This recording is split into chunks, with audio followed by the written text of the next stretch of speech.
sahabat podcast RRI Manokwari. Kali ini topik podcast kita yaitu kesiapan Manokwari menuju pemilu kada 2024. Dan saya juga sudah bersama dengan ibu kita yang cantik, Ibu Ketua KPU Manokwari, Ibu Christine Ruth Rumkabu, Ketua KPU Manokwari. Dan beliau baru kali ini ya masuk di podcast RRI Manokwari. Baru kali ini. Oke. Sapa-sapa dulu sahabat-sahabat podcast kita yang ada di sana.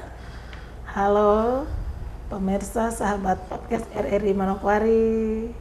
Salam jumpa dengan saya Ibu Ketua KPU Manokwari, Ibu Christine Rumkabu.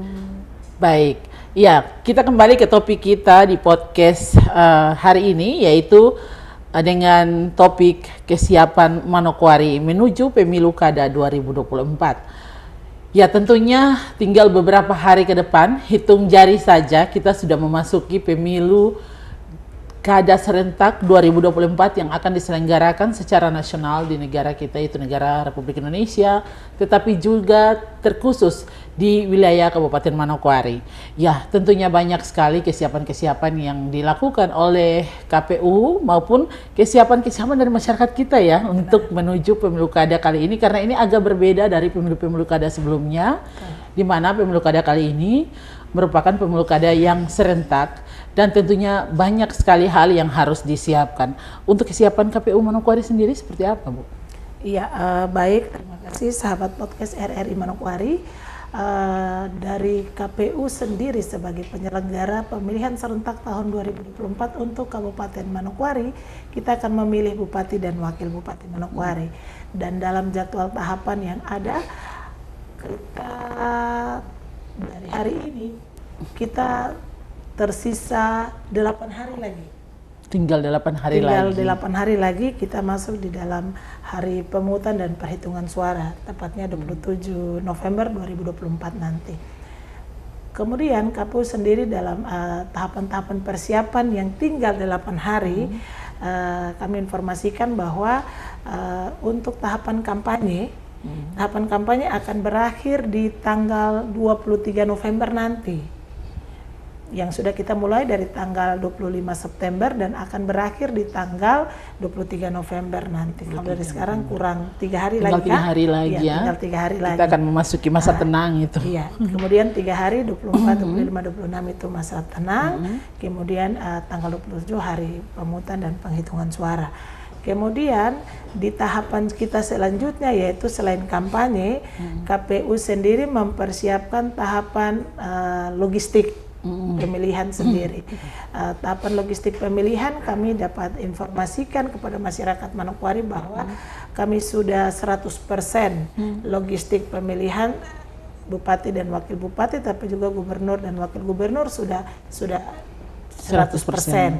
Kami dapat informasikan bahwa terkait dengan ketersediaan kotak suara, bilik suara dan juga surat suara itu sudah 100%, kemudian kelengkapan di TPS juga sudah 100%, kemudian pengepakan dan kesiapan pendistribusian yang sekarang kami sudah telah mempersiapkan.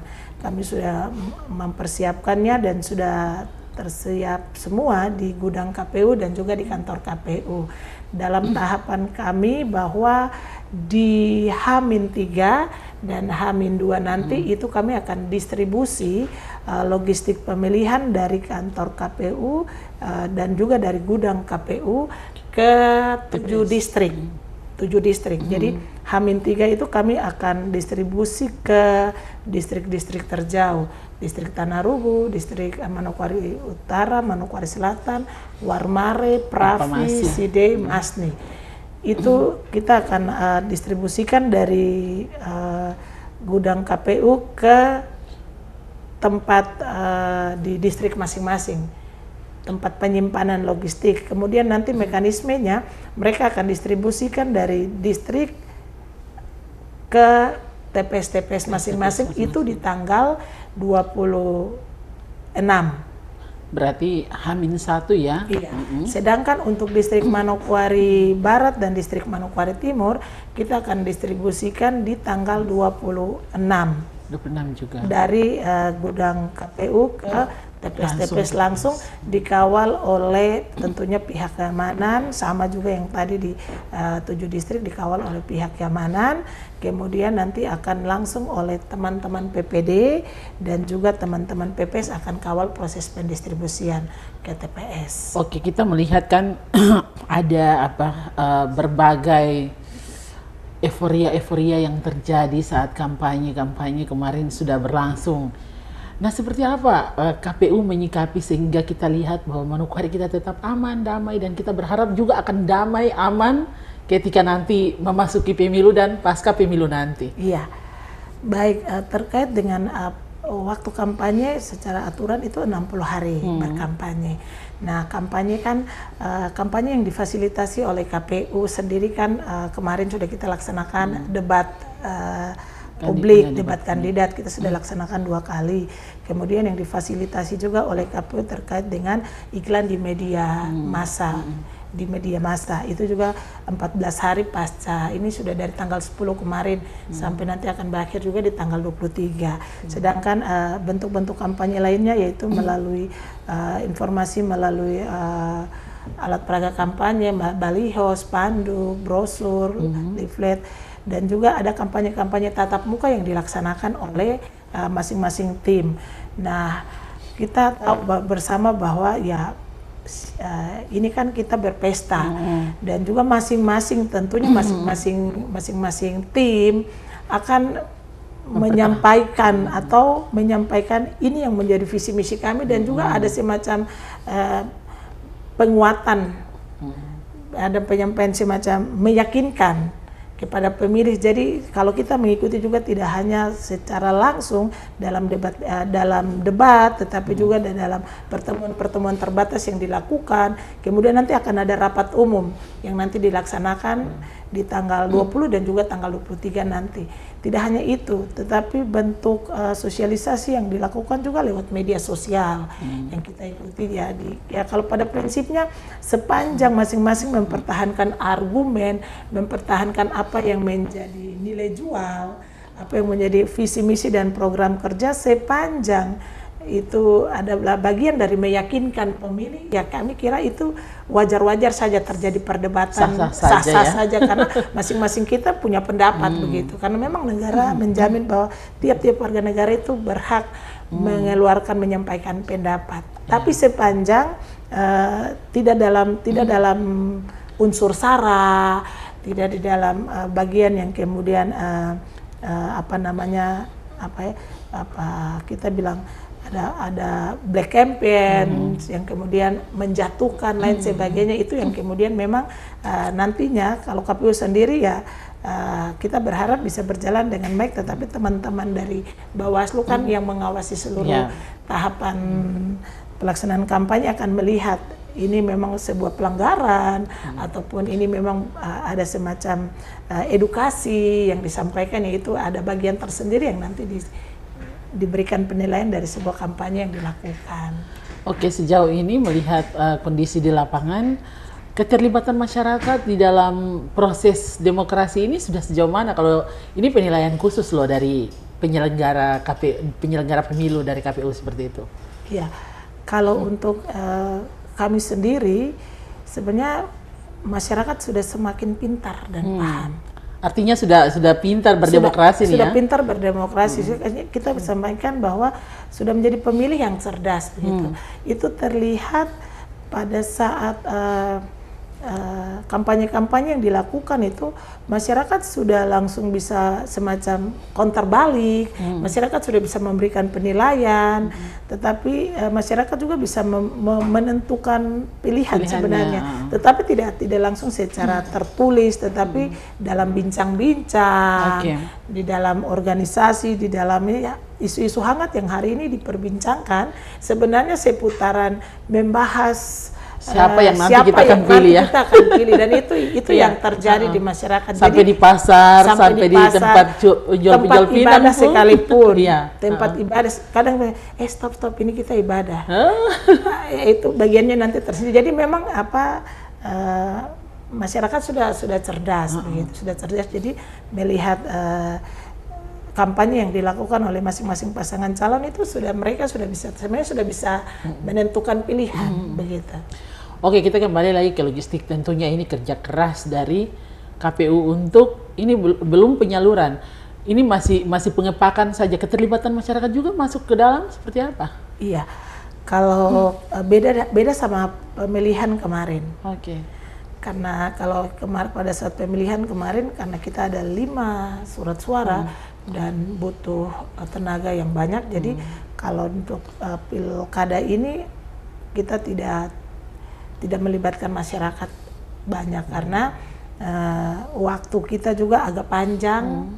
Kemudian karena cuma 2 surat suara, kemudian ukurannya juga tidak besar, jadi kita tidak melibatkan masyarakat sebanyak kemarin pemilihan. Kita lebih kepada penyelenggara di tingkat bawah yang kami libatkan. Oke. PPD PPS. Ini merupakan pemilu kada pertama secara serentak. Kalau Ibu Christine melihat dengan pemilu-pemilu sebelumnya, kan Ibu juga dulu sudah ada di KPU provinsi. Iya. Nah, untuk proses pemilu kada yang tahun ini seperti apa? Mungkin ada suka duka yang pernah Ibu rasakan ketika mulai memimpin dan menyelenggarakan pemilu kada serentak kali ini. Kalau secara proses yang ada sebenarnya dia tidak beda. Tidak beda ya? Dia tidak beda karena sebenarnya ini dibuat serentak.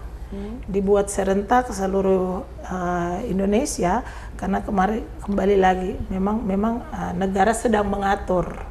Negara sedang mengatur efisiensi, efektivitas yang kemudian kita dibuatlah regulasi pilkada serentak pertama kali seluruh Indonesia. Jadi kami pada prinsipnya sebagai penyelenggara kami mengikuti apa yang sudah menjadi keputusan atau peraturan perundang-undangan yang berlaku, pada prinsipnya kami mengikuti. Tetapi secara garis besar pelaksanaan pilkada ini dia tidak beda jauh. Cuman kalau yang ini penanggung jawab akhir adalah KPU RI. Oke. KPU RI ya? Iya, artinya berarti keputusan selanjutnya nanti tinggal diserahkan ke sana atau seperti apa? Karena ini pilkada serentak, jadi memang penanggung jawab adalah kabupaten sendiri. Tetapi secara serentak, jadi tetap KPU RI akan sebagai bentuk menyampaikan bahwa tahapan untuk pilkada serentak itu secara serentak sudah dilaksanakan oleh provinsi dan kabupaten seluruh Indonesia. Begitu. Iya. Setelah ini kan kita akan memasuki masa tenang 3 hari saja ya. Iya. Oke. Di masa tenang 3 hari ini mungkin ada himbauan dari KPU sendiri kepada kedua pasangan calon kita, khususnya di Manokwari ini, di masa tenang ini apa saja yang tidak boleh dilakukan, dan kemudian tentunya mereka juga tahu mungkin dari sisi politik, mereka politisi-politisi yang pastinya paham. Namun mungkin secara aturan garis besar yang harus mereka patuhi itu apa saja? Iya.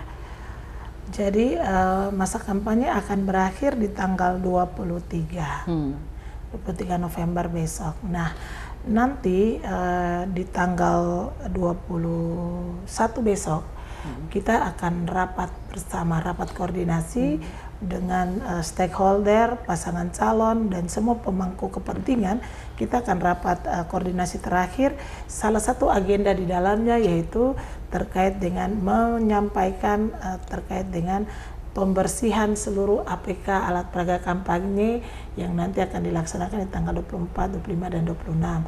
Dan di bagian itu juga kita akan menyampaikan kepada masing-masing tim pasangan calon dan juga kepada semua pihak yang berkepentingan di dalamnya bahwa kita akan menyepakati untuk menurunkan alat peraga kampanye, tetapi di 3 hari yang ada itu tidak diperbolehkan untuk ada kampanye yang dilakukan. Itu dia lebih kepada mempersiapkan diri untuk kita memasuki pelaksanaan pesta. Jadi itu secara aturan itu tidak boleh ada kampanye yang dilakukan. Jadi nanti pada saat rapat koordinasi besok kami akan sampaikan bahwa itu kalau memang nanti pun ada terdapat itu memang sudah secara langsung itu melanggar aturan. Melanggar aturan. Atau contoh seperti mungkin gini, dia tidak kampanye tapi mungkin beribadah, mengajak saja seperti itu. Pas di ibadah terus mungkin ada kalimat-kalimat ajakan nanti. Iya. Seperti itu.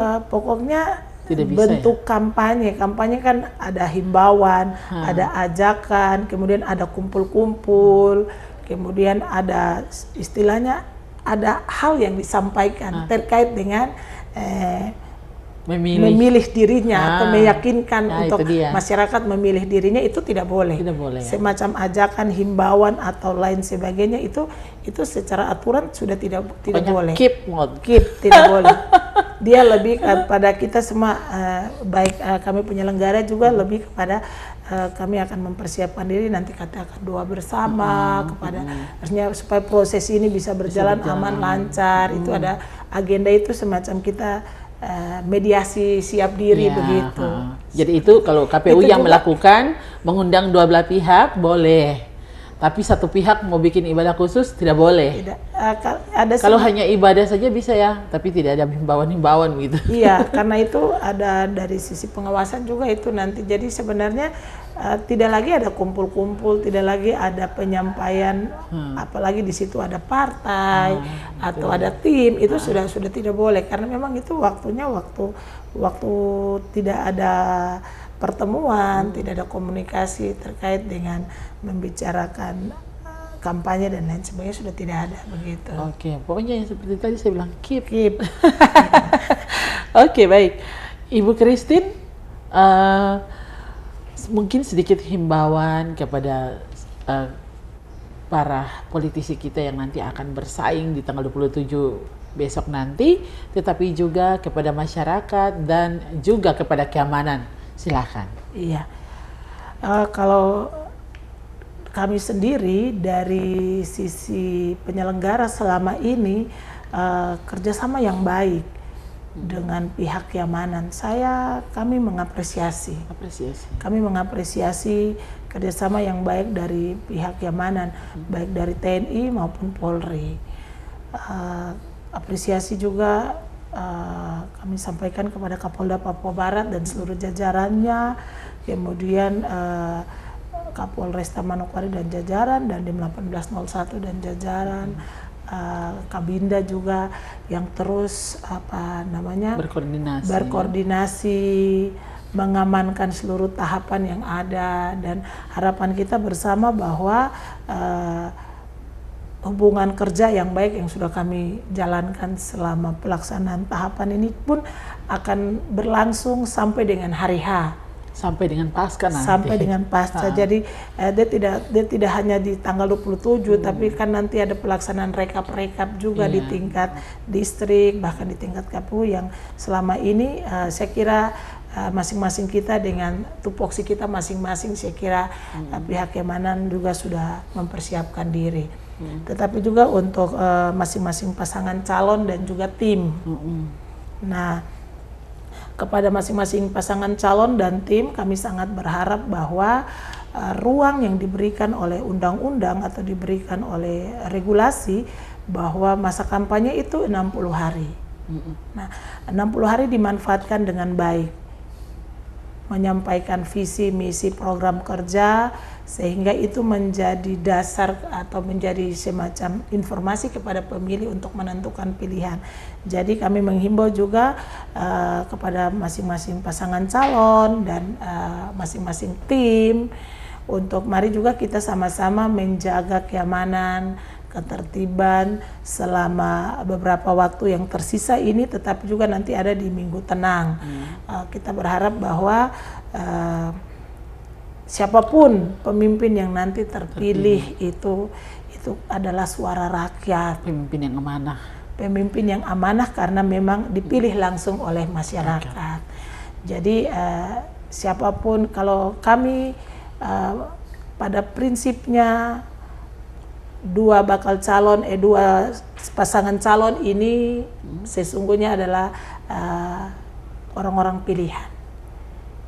Tetapi Di bagian lain, karena ini adalah suatu pesta proses yang harus masyarakat pilih, kami tentunya memberikan hak sesungguhnya itu kepada masyarakat yang nanti menentukan begitu. Masyarakat mari menjadi pemilih yang cerdas, menjadi pemilih yang baik untuk menentukan siapa pemimpin yang amanah dari rakyat begitu. Sehingga 5 tahun ke depan tentunya akan tidak menyesal tetapi juga bersyukur ya. Iya, tentunya juga karena itu adalah pilihan dari Yang Maha Kuasa begitu. Amin. Kalau kita mendapatkan pemimpin yang amanah, tentunya kita merasakan dampak juga ketika daerah kita aman, daerah kita tenang, kita bisa berusaha kan dengan baik ya. Oke, kalau untuk masyarakat sendiri mungkin ada sedikit himbauan kepada masyarakat. Karena kita lihat ini masyarakat biasanya berkomentar-komentar nih. Saya mau pilih yang ini, saya mau pilih yang itu, dan masing-masing dengan dia punya argumen. Silakan. Kalau himbauan untuk masyarakat Manokwari lebih kepada kita sudah mengikuti, menyimak apa yang menjadi visi misi dan program kerja dari masing-masing pasangan calon. Perdebatan itu sesuatu yang biasa begitu. Tetapi sebenarnya kita sudah tahu siapa yang nantinya kita akan pilih begitu. Di hati masing-masing Di kan? hati masing-masing itu sudah tahu pilihan-pilihan kita tuh sebenarnya sudah kita tahu. Tapi di bagian ini kami menghimbau dari sisi penyelenggara jangan golput. Kemudian itu yang terpenting ya. Jangan golput, tidak boleh golput. Pastikan kita terdaftar sebagai pemilih di dalam DPT. Kita bisa menyampaikan di media sosial atau berargumen, tapi begini kita cek, begini kita tidak terdaftar di DPT, itu kan sayang begitu. Nah itu satu yang mungkin tadi saya lupa bertanya. Jadi bagaimana dengan DPT kita? Apakah sudah aman di coklit masing-masing orang ini? Iya, jadi nyambung dulu yang tadi saya sampaikan. Jadi kalau kita pastikan dulu kita terdaftar di DPT. DPT iya. Supaya kita terdaftar itu menjadi pintu masuk kita untuk menyalurkan hak pilih kita. Jadi pastikan dulu kita terdaftar di DPT, dan terkait dengan DPT sendiri itu sudah kami tetapkan. Tetapi sekarang yang menjadi catatan penting supaya masyarakat itu bisa terlibat secara langsung, masyarakat kami himbau untuk bisa dapat dicek DPT online. Browser buka di Google, langsung cek DPT online. Di cek DPT online itu kita langsung bisa masukkan NIK, kemudian langsung nama akan keluar. Kita memilih di TPS mana, itu semua langsung tertera di cek DPT online. Untuk itu masyarakat kami himbau untuk harus terdaftar dulu di DPT, karena DPT itu menjadi pintu masuk. Ya, berarti yang terakhir masyarakat jangan lupa Anda harus mendaftar di cek DPT online dengan memasukkan NIK atau nomor induk kependudukan. Tetapi yang tidak punya nomor induk kependudukan jangan berharap tentunya, karena harus punya nomor induk kependudukan atau mungkin surat keterangan pindah dari tempat lain, dan Anda bisa terdaftar, barulah Anda bisa memasukkan hak suara Anda di TPS nanti. Oh, Kakak Lani lupa. Ada satu lagi kriteria kategori pemilih. Ya, itu dia. Ya, kategori pemilih. Pemilih itu pemilih DPT yang terdaftar dalam DPT daftar pemilih tetap, pemilih DPTB, pemilih DPT itu tambahan, terus pemilih DPK. DPK itu apa? DPK itu pemilih khusus. Jadi sesungguhnya DPT itu sama dengan DPTB. Jadi jangan kita bilang itu tambahan jadi pemilih baru, tidak. DPT itu sama dengan DPTB. Jadi DPTB itu mereka yang karena ketentuan tertentu, mereka pada hari pemungutan suara, tanggal dan hari pemungutan suara itu mereka tidak berada di tempat.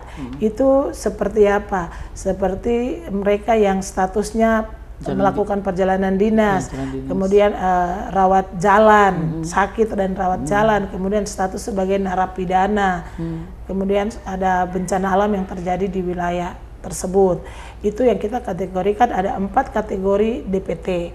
Sesungguhnya mereka ini sudah terdaftar di dalam DPT, tapi karena ketentuan 4 tadi, kemudian di hari H mereka harus berada di lokasi lain, itu yang kemudian mereka masuk di dalam DPT. B. Mereka harus melapor kepada KPU, kemudian dengan menunjukkan surat tugas atau surat sakit.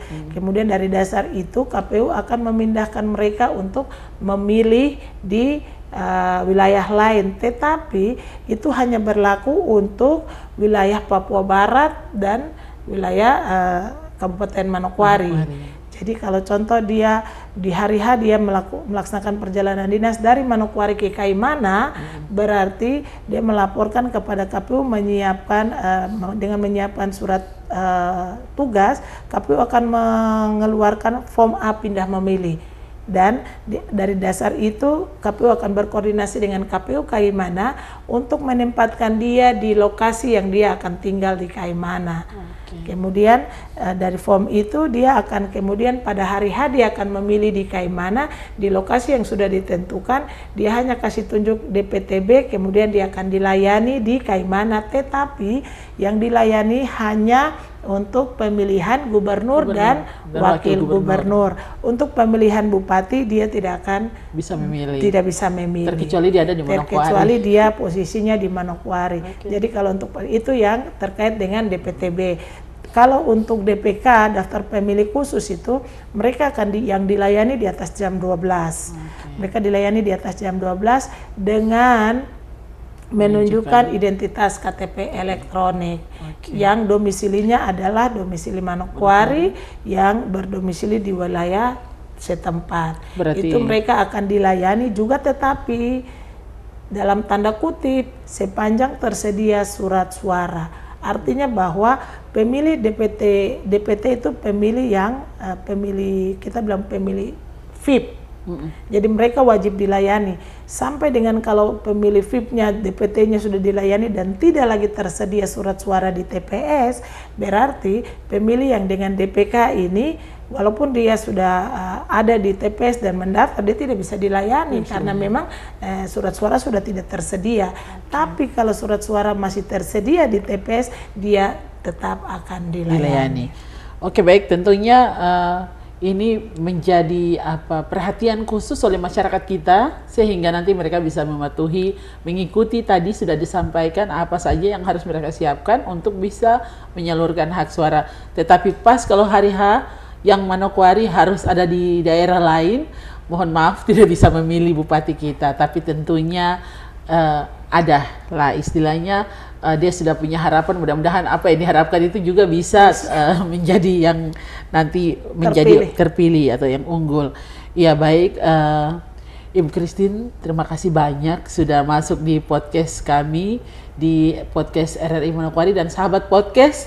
Itulah informasi yang bisa kami bagikan di podcast RRI Manokwari hari ini bersama saya Lani Timi dan juga Ibu Christine Rumkabu selaku Ketua KPU Manokwari. Kami berharap ada informasi-informasi selanjutnya yang nanti kita akan update untuk Anda dari podcast RRI Manokwari. Saya Lani Timi dan juga saya Christine Rumkabu undur diri.